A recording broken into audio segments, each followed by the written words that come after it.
Get back to normal in Santa Cruz County after thousands of residents and businesses were left in the dark after a major power outage.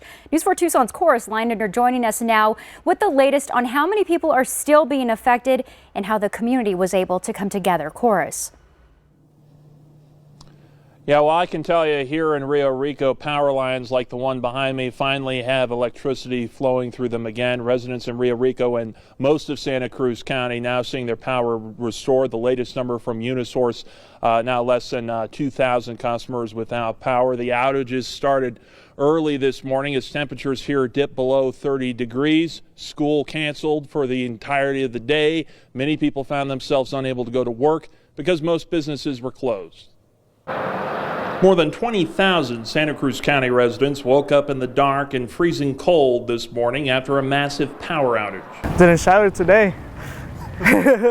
Alonzo Avilas lives in Rio Rico. He couldn't go to work because his work was closed. I work at a restaurant and I really don't know if we're gonna open or not. This video was taken around 5 a.m. from an overlook in Rio Rico where usually lights can be seen glistening in the distance. This morning, the valley left in darkness.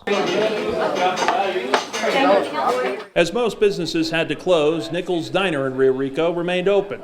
The owner, Nick Rendon, using his RV to power the restaurant. People heard that we had coffee and we were serving breakfast and they started lining up. They've been driving up from Nogales all the way down from Tubac. I know many of us woke up and that was the first thing that we were missing. Amy Camp is a local school teacher. She didn't have to go to work because all the area schools were closed. We were worried about the kids this morning because nobody really knew what the scoop was. In Nogales, the same issues. Mayor Jorge Maldonado says the cause was due to problems at the main power station in Nogales. Plus the generators that's supposed to be backup that had issues also. One of those things that happens and we gotta deal with it.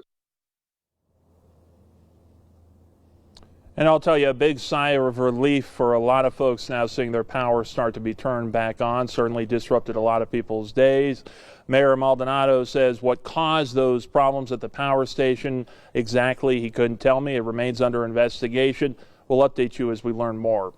We're reporting live from Rio Rico, Chorus Leinander, News 4 Tucson.